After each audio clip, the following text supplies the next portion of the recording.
من الشیطان الرجیم بسم اللہ الرحمن الرحیم وقالوا لن يدخل الجنة الا من كان هودا او نصارا، اور کہتے ہیں کہ ہرگز داخل نہ ہوگا جنت میں، وقالوا اور وہ کہتے ہیں لن يدخل ہرگز داخل نہیں ہوگا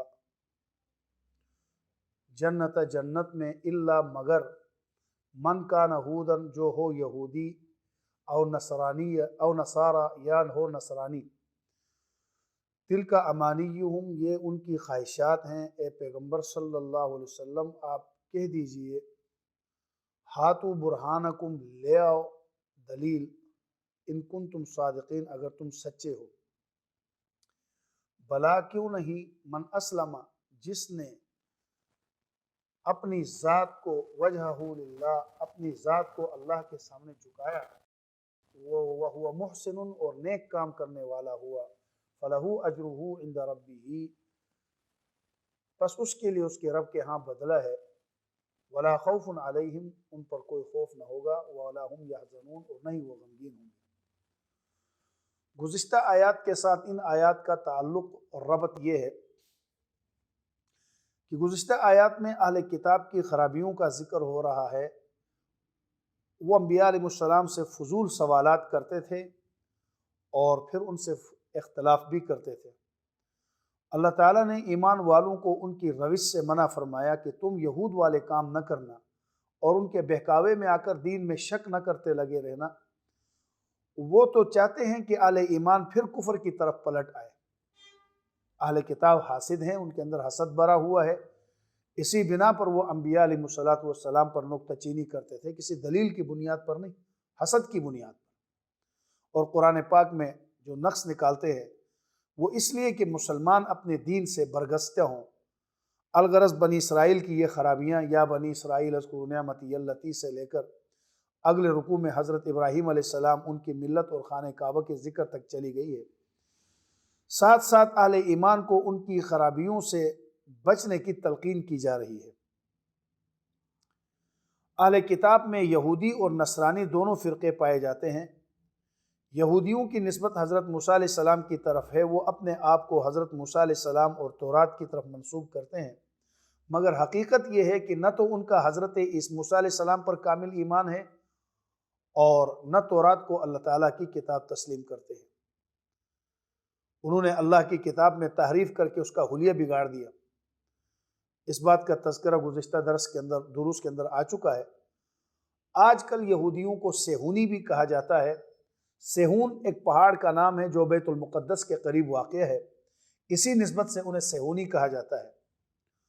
اور نصارہ اپنی نسبت حضرت عیسیٰ علیہ السلام اور انجیل کی طرف کرتے ہیں۔ حضرت مسیح علیہ السلام کی بستی کا نام ناصرہ تھا، جس کی وجہ سے یہ لوگ نصارہ کہلاتے ہیں۔ لیکن مسلمان مفسرین میں سے تفسیر عزیزی کے اندر شاہ عبدالعزیز رحمہ اللہ نے اور تفسیر ابن کثیر کے اندر علامہ ابن کثیر رحمہ اللہ نے تیسری جلد صفحہ 103 پہلی جلد کے اوپر لکھا ہے کہ حضرت عیسیٰ علیہ السلام نے ایک موقع پر کہا تھا من انصاری الی اللہ، کہ اللہ کے راستے میں میری مدد کون کرے گا؟ تو ان کے جو حواری تھے، ماننے والے تھے، انہوں نے کہا تھا قال الحواریون نحن انصار اللہ، ہم اللہ کے دین کی مدد کریں گے۔ یہ انصار اللہ انہوں نے اپنے آپ کو کہا، اسی وجہ سے ان کو نصرانی کہا جاتا ہے۔ اور ان نصرانیوں کی بھی حقیقت یہ ہے کہ نہ تو یہ اللہ تعالیٰ کے پیغمبر حضرت عیسیٰ علیہ السلام کو مانتے ہیں اور نہ انجیل پر ایمان ہے، اس لیے کہ انہوں نے حضرت عیسیٰ علیہ السلام کو اللہ کا بندہ کہنے کی بجائے، عبداللہ کہنے کی بجائے سیدھے سیدھے ابن اللہ کہہ دیا۔ اور بعض تو 3 خداؤں میں انہیں تیسرا خدا کہتے ہیں۔ بعض کہتے ہیں کہ اللہ تعالیٰ حضرت عیسیٰ علیہ السلام میں حلول کر گیا ہے، یعنی عیسیٰ علیہ السلام کے اندر اللہ آئے ہوئے ہیں۔ اسی بنیاد پر انہوں نے عیسیٰ علیہ السلام کے اوپر جب الوہیت کا عقیدہ رکھا تو قرآن کریم نے دوسری جگہ کہا لَقَدْ كَفَرَ الَّذِينَ قَالُوا إِنَّ اللَّهَ هُوَ الْمَسِيحُ ابْنُ مریم، یعنی وہ لوگ کافر ہو گئے ہیں جنہوں نے کہا کہ اللہ تعالیٰ ہی مسیح ہے جو تینوں میں تیسرا ہے۔ وہ قطعی طور پر ملعون ہیں۔ آپ کو اللہ تعالیٰ کا بیٹا کہنے والے بھی کلمہ کفر ادا کرتے ہیں، کیونکہ اللہ تعالیٰ تو سبحانہ و تعالیٰ عما یشرکون، اولاد سے اور جن کو اللہ کے ساتھ شریک ٹھہرایا جاتا ہے ان سے بلند و بالا بھی ہے اور پاک بھی ہے۔ نصرانیوں نے انجیل کو بھی تحریف کے ذریعے بگاڑ دیا، جیسے یہودیوں نے اپنی تورات کو بگاڑ دیا تھا۔ چنانچہ اب کی دنیا میں ایک انجیل کی بجائے 120 انجیلیں بن چکی ہیں، جن میں سے 4 مشہور اناجیل ان کی انجیلیں جو ہیں وہ یوحنا، متی، لوقا اور مرقس تو بائبل کے ساتھ منسلک ہو کر دنیا میں مشہور ہیں۔ اس کے علاوہ ایک 5ویں انجیل بھی ان کی ہر جگہ دستیاب ہے اس وقت دنیا میں، جسے انجیل برنباس کہا جاتا ہے۔ تو انہوں نے انجیل کے اندر بگاڑ پیدا کر دیا۔ اصلاً انجیل سریانی زبان میں نازل ہوئی تھی، مگر نصرانیوں نے ان کے تراجم کر کر کے اصل متن کو بالکل ہی ضائع کر دیا اور اس کے الفاظ تک اپنی اصلی حالت میں قائم نہیں رہے۔ الغرض یہودیوں کا یہ جو دعویٰ تھا اور نصرانیوں کا یہ جو دعویٰ تھا کہ جو یہودی کہتے تھے جنت میں صرف یہودی جائیں گے اور نصرانی کہتے تھے جنت میں نصرانی جائیں گے، تو قرآن کریم نے نجات کا دار و مدار اس آیت میں بیان فرمایا کہ نجات کا دار و مدار انساب پر نہیں، اکساب پر ہے۔ نجات کا دار و مدار انساب پر نہیں، نسب ناموں پر نہیں کہ بڑے نسب جن کے ہوں گے، بزرگوں کے ساتھ جن کا واسطہ ہوگا اس کی بخشش ہوگی وہ نجات، پیروں کی اولاد ہوگی تو اس کی نجات۔ اللہ تعالیٰ نے اس دعوے کو رد کیا، فرمایا وَقَالُوا لَن يَدْخُلَ الْجَنَّةَ إِلَّا مَنْ كَانَ هُودًا أَوْ نَصَارَىٰ۔ نصرانی کہتے تھے جنت میں صرف یہودی جائیں گے، اور نصرانی کہتے تھے نصرانی جائیں گے، عیسائی جائیں گے۔ پھر مزے کی بات یہ ہے کہ یہ دونوں فرقے آپس میں بھی متفق نہیں تھے، کیونکہ یہودی کہتے تھے جو یہودی ہوگا وہ جنتی ہے، اور نصرانی کہتے تھے جو نصارہ میں سے ہوگا وہ جنتی ہے۔ اس دعوے کے جواب میں اللہ نے فرمایا تِلْکَ أَمَانِيُّهُمْ، یہ ان کی باطل خواہشات ہے۔ جنت میں جانے کے لیے یہودی ہونا ضروری نہیں ہے، یا جنت میں جانے کے لیے اس نصرانی ہونا ضروری نہیں ہے، یہ ان کی خواہشات ہیں۔ اس دعوے کے اندر کوئی حقیقت موجود نہیں ہے۔ جب امت کا علم اور عمل کا رشتہ پیغمبر سے کٹ جاتا ہے تو امت کی خواہشات عقیدہ بن جاتی ہیں۔ جس امت کا علم اور عمل کا رشتہ کٹ جاتا ہے پیغمبر سے تو پھر صرف خواہشات ان کا عقیدہ بن جاتی ہے۔ اس سے پہلے یہودیوں کے ایک اور باطل عقیدے کا بھی ذکر آ چکا ہے کہ کوئی اسرائیلی دوزخ میں نہیں جائے گا اگر پھر بالفرض چلا بھی گیا۔ وَقَالُوا لَن تَمَسَّنَا النَّارُ إِلَّا أَيَّامًا مَّعْدُودَةً، جو آپ پیچھے پڑھ چکے ہیں۔ اگر چلا بھی گیا تو کہتے صرف اتنے ایام کے لیے جتنے دنوں ان کے آباء و اجداد نے بچھڑے کی پوجا کی ہے، 40 دن تک۔ وہاں پر اللہ تعالیٰ نے ان کے اس باطل عقیدے کی وہ واضح کیا اور پوچھا تھا کہ کیا اللہ تعالیٰ نے کسی نبی پر وحی کی تھی کہ اسرائیلی جو چاہے کرتے پھرے اور چند دن دوزخ میں رہیں گے، اس کے بعد وہاں سے نکال دیا جائے گا؟ کیا اس بات کا کوئی ثبوت ہے؟ یہ صرف ان کی اپنی دل کی اور اپنی باتیں تھیں منہ سے نکلی ہوئی۔ اسی لیے ایک مقام پر اللہ تعالیٰ نے وہی بات دہرائی اور نبی علیہ السلام کو ارشاد فرمایا کہ قل، آپ کہہ دیجئے ہاتوا برہانکم ان کنتم صادقین، اگر تم سچے ہو اپنے اس دعوے میں کہ جنت میں صرف یہودی جائیں گے یا جنت میں صرف نصرانی جائیں گے، تو اس پر ہے کوئی دلیل تو وہ دلیل لے کر آؤ۔ دعویٰ کسی قسم کا بھی ہو، جب تک اس کے پیچھے دلیل نہیں ہوگی تو محض ایک دعویٰ کر دینا، اس سے کسی بات کو ثابت کرنا ناممکن ہے جب تک اس دعوے کو دلیل سے ثابت نہ کیا جائے۔ اگر دلیل نہیں ہے تو وہ دعویٰ بالکل باطل سمجھا جائے گا۔ اسی لیے تو اللہ تعالیٰ نے مشرکوں کے متعلق فرمایا تھا لا برہان لہ بہ فانما حسابہ عند ربہ، ان کے پاس کوئی دلیل نہیں ہے، بس ان کا حساب ان کے رب کے پاس جا کر ہی ہوگا۔ ایسے لوگوں کے پاس نہ کوئی نقلی دلیل ہے نہ کوئی عقلی دلیل ہے۔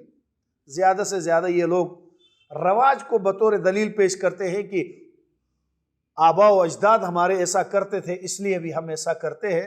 اسی لیے قرآن کریم نے جب کبھی ان کے ساتھ ایسی بات کی تو انہوں نے کہا کہ ہم اپنے آباء و اجداد کی پیروی کرتے ہیں، تو قرآن نے کہا اولو کان آباؤہم لا یعقلون شیئا ولا یہتدون، اس لیے ان کے پاس اپنے دعوے پر کوئی دلیل نہیں تھی۔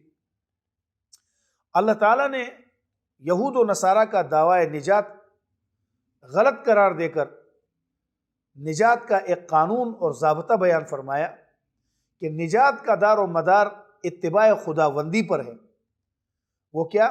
بلا، کیوں نہیں، یہ ایجاب کے لیے حرف آتا ہے، یعنی اپنے سے پہلی بات کی نفی کرتا ہے۔ پہلے دعویٰ تھا یہود کے اور نصارہ کے سوا کوئی جنت میں نہیں جائے گا، اس کی نفی کر دی گئی۔ فرمایا کیوں نہیں ہوگا، بلکہ جنت میں جائے داخل ہوگا وہ من اسلم وجہہ للہ، جس نے اپنے چہرے کو اللہ کے تابع کر دیا۔ ذکر چہرے کا ہے مگر مراد اس سے ذات ہے، یعنی جس نے اپنی ذات کو اللہ تعالیٰ کے تابع کر دیا، جس شخص نے اپنے آپ کو اللہ کی اطاعت میں دے دیا وہ جنت میں جائے گا۔ اب وجہہ کا یہ معنی جو ذات کا ہم نے کیا ہے، قرآن کریم میں دوسری جگہ وجہ کو ذات کے معنی میں استعمال کیا ہے، جیسے کل شیء ہالک الا وجہ، ہر چیز فانی ہے مگر اللہ کی ذات کے سوا۔ تو یہاں بھی دیکھیں وجہ کو ذات کے معنی میں لیا ہے۔ من اسلم، جس نے تابع کر دیا، اسلام کا معنی منقاد ہو جانا یا تابع ہو جانا۔ اللہ تعالیٰ نے حضرت ابراہیم اور یعقوب علیہ السلام سے فرمایا تھا اسلم، مطیع ہو جاؤ، تو اس طرح ابراہیم علیہ السلام نے کیا کہا، اسلمت لرب العالمین، کہ میں ظاہر و باطن سے رب العالمین کا فرمان بردار ہوں۔ چنانچہ انہوں نے اپنے وعدے کو سچ کر دکھایا کہ اللہ تعالیٰ نے حکم دیا یہاں سے ہجرت کر کے فلسطین چلے جاؤ، آپ نے تعمیل کی۔ اللہ تعالیٰ نے کہا خانہ کعبہ تعمیر کرو، ابراہیم علیہ السلام نے عرض کیا میں حاضر ہوں۔ اللہ تعالیٰ نے حکم دیا کہ بیوی بچوں کو چھوڑ دو، تو ابراہیم علیہ السلام نے فرمایا، ابراہیم اپنے ایسا کرنے کے لیے تیار ہو گئے، کیونکہ اسلم تو جب کہہ دیا، جب میں تابعدار ہوں، تو تابعداری ایسی چیز ہے جس میں جو حکم آئے گا اس حکم کو پورا کرنا، یہی نجات کا دار و مدار ہے۔ یہودی ہونا یا نصرانی ہونا یا کسی گدی نشین کی اولاد ہونا یہ نجات کا دار و مدار نہیں۔ اور میں جنت میں جانے کا معیار کیا ہے، من اسلم، جو اللہ تعالیٰ کا مطیع ہو، فرمان بردار ہو، اور اس کا اعتقاد درست ہو، اس کی فکر پاک ہو، اس کا ایمان مکمل ہو جائے، جس کا ثبوت نیت اور عقیدے سے ہے۔ ایمان کا تعلق چونکہ باطن سے ہے، اس لیے سب سے پہلے انسان کی باطنی طہارت کی ضرورت ہے، اس کے قلب و روح میں اللہ تعالیٰ کی وحدانیت سرائیت کر جائے، نہ اس کی ذات میں کوئی شریک ہے، نہ اس کی صفات میں کوئی شریک ہے۔ اگر دل کے کسی گوشے میں شرک کا معمولی سا بھی شائبہ موجود ہو، ایسا شخص موحد نہیں ہو سکتا، وہ مشرک ہے یا منافق ہے یا دین میں شک کرنے والا ہے۔ حضور اکرم صلی اللہ علیہ وسلم نے کیا فرمایا؟ صحیح بخاری کے دوسری جلد صفحہ 140 کے اوپر روایت ہے کہ اللہ کے نبی نے فرمایا ان اللہ لا ينظر، اور مسلم شریف میں بھی یہ روایت موجود ہے، ان اللہ لا ينظر الى صورکم والوانکم ولکن ينظر الى قلوبکم واعمالکم، کہ اللہ تعالیٰ تمہاری شکلوں اور رنگوں کو نہیں دیکھتا بلکہ تمہارے دلوں اور اعمال کو دیکھتا ہے۔ کسی شخص کے اعمال کا دار و مدار اس کی نیت پر ہوتا ہے، اسی لیے اللہ تعالیٰ کا فرمان ہے فدعوا اللہ مخلصین لہ الدین، اللہ کو پکارو خالص اس کی اطاعت کرنے والے بن جاؤ۔ اور حدیث شریف میں آتا ہے، جو بخاری شریف میں مشہور روایت ہے، کہ پہلی والی روایت ان اللہ لا ينظر الى صورکم، یہ مسلم شریف میں، یہ دوسری والی روایت بخاری شریف صفحہ 140 کے اوپر موجود ہے، بخاری کے اندر موجود ہے، صفحہ 2 کے اوپر موجود ہے، وہ کیا، انما الاعمال بالنیات، لہٰذا اپنے باطن کو درست کرو۔ جنت میں داخلے کے لیے یہ اولین شرط ہے۔ امام رازی رحمہ اللہ نے تفسیر کبیر کی 4 جلد کے اندر ایک واقعہ نقل کیا ہے کہ ایک ایماندار آدمی بنی اسرائیل کا بھوک میں مبتلا تھا، سفر پر جا رہا تھا، راستے میں ریت کے بڑے بڑے ٹیلے نظر آئے، اس نے کہا کاش میرے پاس ریت کے ان ٹیلوں کے برابر اناج ہوتا تو میں سب بھوکوں میں تقسیم کر دیتا۔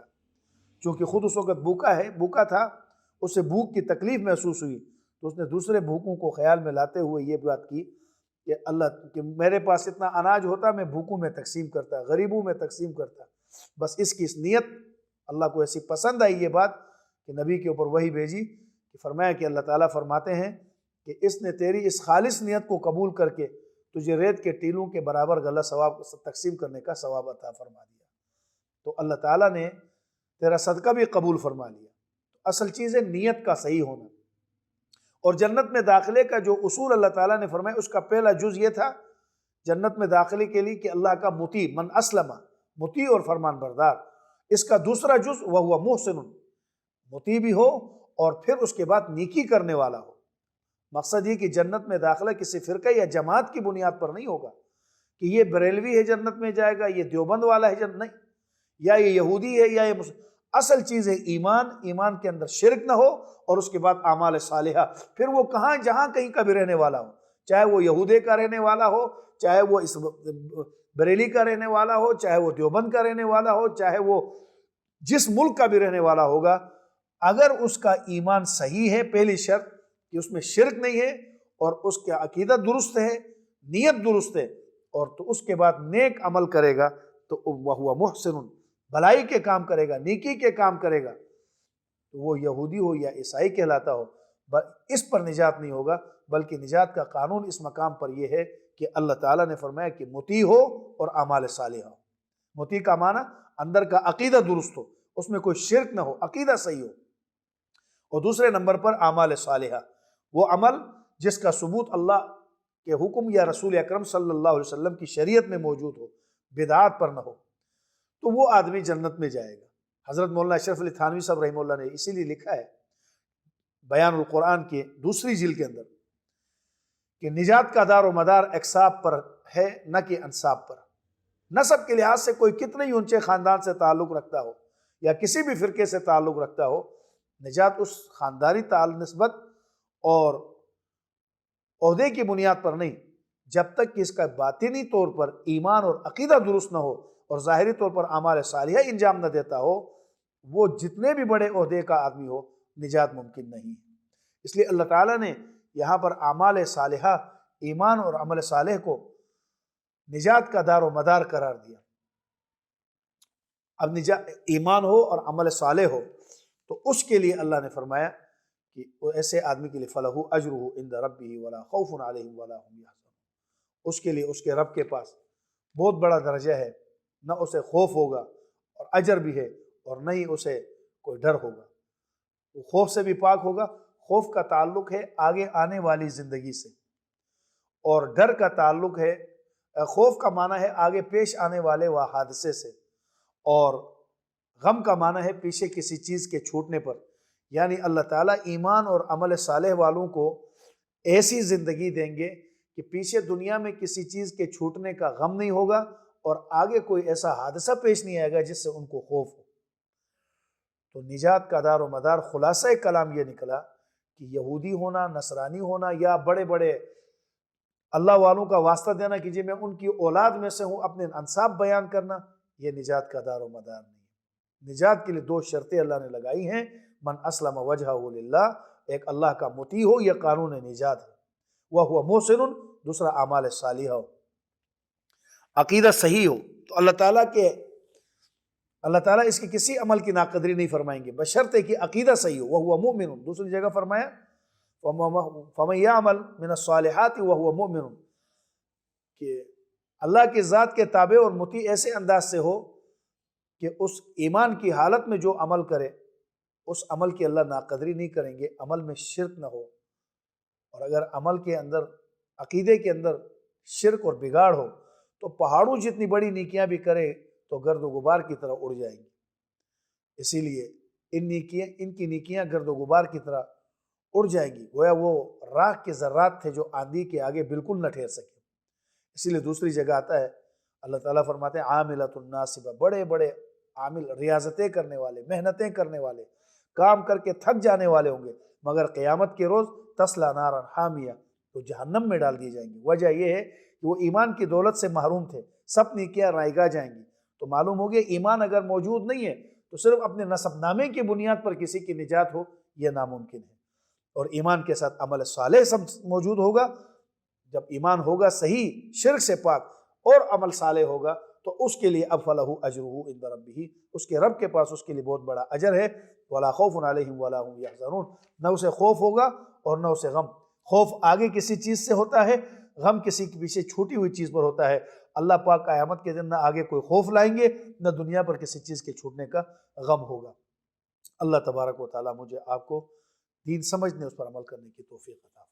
اگر ہماری ویڈیو پسند آئی ہے تو اسے لائک کریں، کمنٹ کریں اور دوستوں کے ساتھ شیئر کریں. اور اگر ہمارا چینل ابھی تک سبسکرائب نہیں کیا تو اسے سبسکرائب کر دیں اور بیل آئیکن کو پریس کر دیں تاکہ ہر آنے والی ویڈیو آپ کو مل سکے. جزاک اللہ.